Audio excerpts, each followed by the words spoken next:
On the highlights, tertiary education institutions exempted from integrated payroll and personnel system, IPPIS.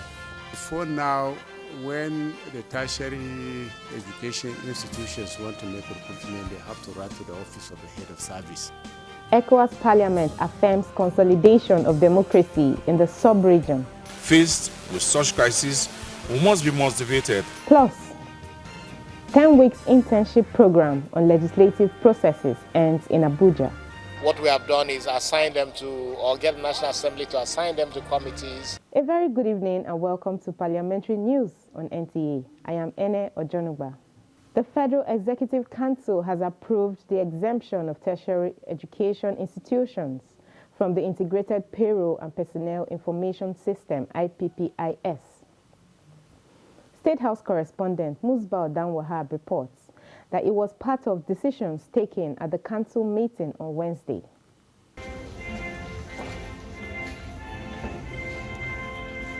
Flexibility came to play as the meeting of the highest decision-making body in the land held once more on a Wednesday as against the previous ones on Mondays. Necessity beckoned. The man in front would keep tab on situations across the ministries and the performances of his foot soldiers. For this day, the education as well as the aviation and aerospace development sectors got attention of the council. The tertiary education managements have over the years demanded, and their unions have pressed further for the exclusion from the IPPIS subscription and other related issues.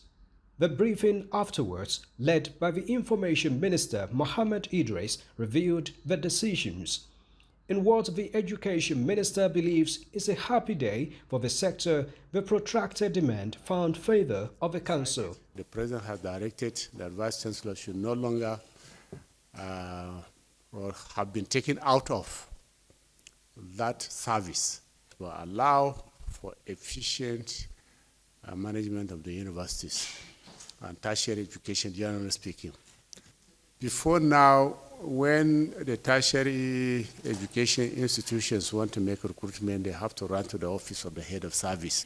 The council, through the directive of the president, has exempted them from that. We sincerely hope these measures will be responsibly reciprocated by the institutions, so that whatever has led to their being brought under those facilities will no longer arise. Council also paid attention to the revelation by the Nigeria Customs Service that the waivers and concessions granted investors by the previous administration has resulted in a huge loss for the federal government to the tune of 1.3 trillion naira in 2023 alone. The government wants a review. Council has decided to look at those waivers and review them so that Nigeria will not continue to lose money at a point that we all need these resources for the development of the country. 2 memoranda for the aviation sector were also approved. One is on a technical support contract for a Chinese company in the sum of 4.1 billion naira to maintain the new wing of the Murtala Mohammed International Airport in Lagos for a period of 5 years. We have said that they should maintain their chillers, the air handling units, the passenger boarding bridge, the escalators at the concourse, the remote boarding lifts that were specifically made for the physically challenged, and all those facilities they put there. The Council also approved more than 2.2 billion naira for the procurement of navigation equipment for the Port Harcourt International Airport. It is expected to enhance safety operations at the airports. From the State House, Musbah Danwahab, NTA News. The 2023 second ordinary session of the ECOWAS Parliament has ended in Abuja with a call for enhanced regional integration and consolidation of democratic governance in member states. Correspondent Mohammed Rabiu Ali reports that members pledged to support countries mostly affected by the terrorism with $6.7 million United States dollars. 3 weeks of debates, collaboration and reflection held under the theme Building a Resilient and Sustainable ECOWAS Community in a Challenging Global Environment saw members of Parliament tackling crucial issues affecting the region. Speaker of the ECOWAS Parliament, Mohamed Sidi Tunis, appreciated contributions made by the members towards having a successful session. Despite the remarkable work accomplished and the enormous contributions of Parliament, you will agree with me that our region is still shaken by numerous political, economic, and security challenges, coupled with renewed tension in several community member states. Faced with such crises, we must be motivated by the search for common strategies aimed at considerably reducing the poverty in which the majority of our populations are wallowing and raising our countries to an appreciable level of development. The Speaker added that as the 6th legislature prepares to take the saddle of leadership, the lessons learned and commitments forged during this session will guide the community towards a brighter future. The takeaway from the 2023 second ordinary session of the 5th legislature of the ECOWAS Parliament is regional integration and good governance as a surest way of unconstitutional regime in West Africa. In Abuja, Muhammad Rabiu Ali, NTA News. Joining us in the studio to throw more light on the just concluded 2023 second session of the ECOWAS Parliament is the Speaker, Mohamed Sidi Tunis. Mr. Speaker, you are welcome to NTA Parliamentary News. Thank you very much for having me. Now, the second ordinary session has ended. How do you rate the plenary? For me, it's been a very successful journey so far.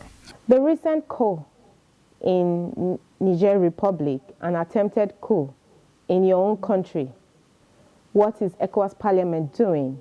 By extension, ECOWAS Commission to avert possible unconstitutional regimes. When the coup happened, we instituted a committee to look into it to see how best we can help the ECOWAS Commission and by extension the Council to deal with the situation. But they also, the junta, have to show us some goodwill.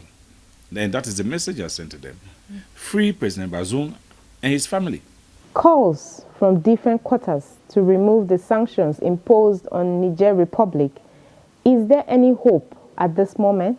If they free President Bazoum, I can guarantee that this parliament will also advocate for them to the authority of heads of states through the ECOWAS Commission for those sanctions, at least some of it to be lifted. But the junta have to show goodwill.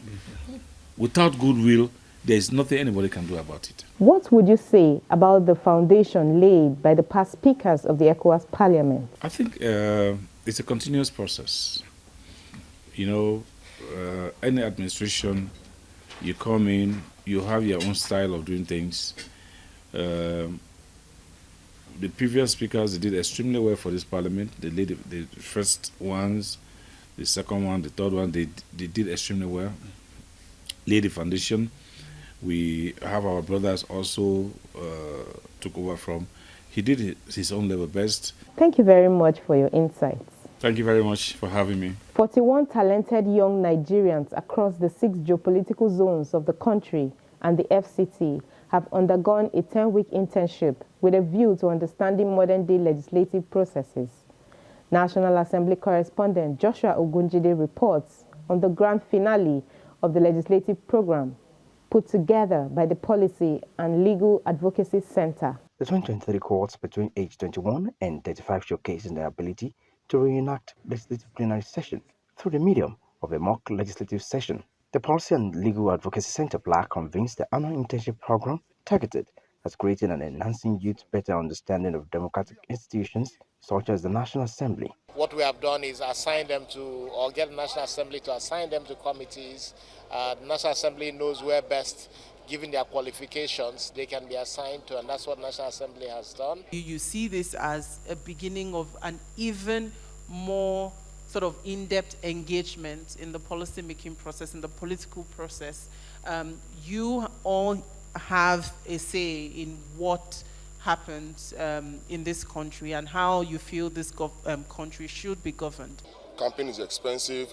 Everything is expensive to get into office. It's a very tough process to get into office. So that's what we'll be looking at. But in other terms, the law has been passed already, which allows you to run at a young age. So I think there's already a level playing ground for that already. If you look at what the United Nations advised us about a year ago, that we should make adequate provisions to at least 20% for budgetary estimate for our educational sector. During the budget debate, which is actually the second hearing in the House, I had to highlight that and said, I am advocating for at least 12.5% budgetary provisions for our educational sector. It's kudos to them that many of them have gotten interested in politics. While many of us are not too happy with the way politics are being played in Nigeria, we still believe that the young people are the people that can actually change the way it is done. Since its unveiling in 2013, over 200 young Nigerians have benefited from the internship program. In Abuja, Joshua Kuchide, NTA News. We now go for a short break, and when we return, more ministers and agencies defend budgets at the National Assembly. Please stay with us. Are you looking for a short channel to make your business, goods and services go viral? Look no further, as NTA Parliament is your short channel. Take advantage of our wider reach and advertise your products and services on NTA Parliament DSTV channel 370, GoTV channel 126, StarTimes channel 306, and Free TV channel 706. For more inquiries, contact the Marketing Department, NTA Parliament, NTA Headquarters Area 11 Garki Abuja, or call these numbers 080-383-40464 or 080-770-78055. NTA Parliament, strengthening Nigeria's democracy. Thank you for staying with us. The substantial allocation for the defense and security sector in the 2023 proposed appropriations is indicative of the determination of the Tinubu-led administration to ensure security in all areas affected. This was emphasized at the budget defense session between the Minister of Defense and the Joint Senate and House Committee on Defense. National Assembly correspondent Lami Ali reports. Providing security to the over 200 million Nigerians and securing the 923,000 square kilometers of Nigerian territory is of the agenda at this meeting as the 2024 budget proposal comes under scrutiny. We'll try our best to address provision of resources for the defense of our country. No amount is too enormous to spend in securing the territorial integrity. On the issue of the progress and if war will end, we'll talk in a closed door meeting where issues will be raised, where we'll share ideas and where you will know what we are doing and where we will explain to you in details what is happening across the theaters of operation. Security being a sensitive issue, the meeting was held behind closed doors after the opening remarks. Committee on Sports at the Budget Defense meeting with the Sports Ministry expressed its commitments to ensure adequate funding to make Nigeria strategic in the global sports arena. Joint Committee of Sport, we are happy and we are glad to receive you today, and as is to ensure a smooth and accelerated passage without delay. For 2024, total is that for overheads for the ministry and its parastatals is 7.999 billion, and for capital is 20.004 billion. The Secretary to the Government of the Federation represented at the Budget Defense session with the Senate Committee on Federal Character and Intergovernmental Affairs drew the attention of lawmakers to inadequate funding, which he says affects smooth running of government. We have a total provision of 16.871 billion. It's just a marginal increase of 1 billion naira from the 2023 provision. You are the heartbeat, but you initiate it because you are the one who is there. Meanwhile, Senate Committee on Banking and Insurance says a transparent structure should be in place when the Asset Management Company of Nigeria appeared to defend its budget. AMCON was meant to be is a child of circumstance. Ordinarily should have exited, maybe we should have wound it down in 2020, but we have had to extend it just because of the fact that it's been difficult to redeem the entire obligation.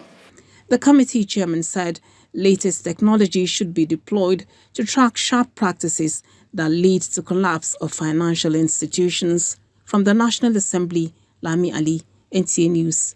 The Minister of Works, Senator David Umahi, has made a case for adequate funding of the Federal Road Maintenance Agency for road infrastructure maintenance across the country that will ease transportation challenges. The minister appeared before the Joint National Assembly Committee on FEMA to defend 2024 budget proposals. National Assembly correspondent Isa Mohammed reports. The Minister of Works, David Umahi, who appeared alongside the Managing Director of FEMA, Emeka Abasi, says the ministry will be focusing more on concrete roads infrastructure for its durability. Looking critically on why we have constant failures on completed projects. And the fact remains that when projects are completed, the roads are not user-friendly. But then we go back to the construction itself. And we find out that our method of construction is not the best. Committee members agreed that FEMA allocation in previous budgets was inadequate, looking at the deplorable nature and cost of maintenance of roads infrastructure across the country. Maintenance of vehicles annually in Nigeria is in the region of 133 billion naira because of the condition of our roads. Also, the loss of lives occasioned by the poor condition of our roads is better imagined than mentioned. Last week, we lost 18 innocent Nigerians to road accident along Abuja, Kaduna. This cannot continue. We all agreed that poor funding is pertinent for us to address. I think, Honorable Minister, we want you to pay attention to the issue of road concession as highlighted in our hearts. The committee also appraised the agency's 2023 budget performances and commended FEMA for a job well done. From the National Assembly, Isa Muhammad, NTA News. The House of Representatives has commended the Nigerian Television Authority for persistently protecting national interests and upholding national ethics and values in the face of dynamic trends, including threats of misinformation in the media space. This was when the Director General of NTA, Salihu Abdulhamid Dembus, joined other heads of agencies in the Ministry of Information and National Orientation to defend their 2024 budget proposals before the House Committee on Information, National Orientation, Ethics and Values. Some of those issues you have raised, most especially on the issue of free coverage. The committee is going to take that up with the minister. So, because each and every agencies are having budget for such line items. We are so passionate about the NTA and the committee at our own level. We are ready to collaborate with you and make sure that the NTA become the pride of the nation. For us is to service you, especially the three arms of government, that is the executive, the legislative, and of course the judiciary, and by and large Nigerians. And to do that, we cannot be blindfolded about money, but national interests must have to be addressed first before all other interests. As it is today, Nigerian Television Authority is partially commercialized. We are not fully commercialized. And that is the more reason why we must have to be careful with the way and manner we go about looking for money. We can help NTA to get their COVID fund, intervention fund, because a lot of agencies benefited from COVID. So as with what you said, the information, the sensitization you give to all Nigeria then is a lot. And it impacts down to the root at that particular time. The House of Representatives Committee on Population is to work with the National Population Commission to ensure a smooth conduct of census come 2024 for effective national planning. This was during the budget defense of the Commission at the National Assembly. Praise Nwachukwu reports. Presentation of the 2023 budget performance captured the breakdown of the 2023 capital expenditure, overhead, and personnel costs of the Commission. The Commission also availed the committee with its 2024 budget proposal for the conduct of next year's headcount. We have to update the enumeration area maps. By the time we finish the enumeration area mapping, the building stock that we reported as 65 million may increase to something a lot higher. Chairman of the committee appraised the Commission for its detailed presentation and preparedness for the 2024 census. With what they have presented, we are very sure and convinced that all this issue of data will be addressed. So our appeal as a legislator is that this process should be completed. The House adjourned with a charge to the Commission to avail the House with more details of its requirements as captured in the 2024 budget for a smooth conduct of the census. In Abuja, Praise Nwachukwu, NTA News. There are rising concerns over the legal implications of having 4 out of the 31 members of the Rivers State House of Assembly receiving the Rivers State 2024 budget proposals. Robinson Derateide, who spoke with some Port Harcourt residents, reports on the legal implications of the scenario that played out in Port Harcourt. No doubt, the residents of Rivers State were thrown off balance when the reports of the demolition of the Rivers State House of Assembly complex was announced. His Excellency also commissioned consultants who went into the structure and came up with an advice that it was no longer habitable and not very conducive for business. On the strength of that advice, the government had decided to demolish that structure. When he has said that he wants to renovate the House of Assembly, that before now the place was a mark for renovation, and maybe this is the right time to renovate the House of Assembly, politically speaking. But in all, this is just a political gimmick. A court judgment obtained by the 4 lawmakers loyal to the state governor, led by Edison Ehie, empowering Edison as the authentic Speaker of the Rivers State House of Assembly, perhaps grants the group the power to receive the 2024 budget proposal from the governor. The question is, what is the implication of 4 out of 31 members receiving the budget proposal? Certainly that decisions will not stand because they do not form a quorum. It's just like it's equivalent to them saying they want to impeach a governor, for instance, when they do not form a quorum. There are numerous Supreme Court authority to the effect. Even in the case of Joshua Dare, the Supreme Court had to return him back simply because the members who impeached him were not up to a 2/3 majority.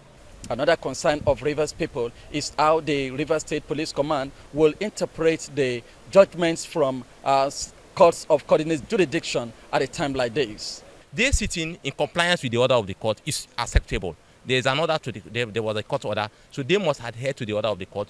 Police granting them the needed privilege, the needed guardian, the needed support is needed because they acted in compliance with an order of court.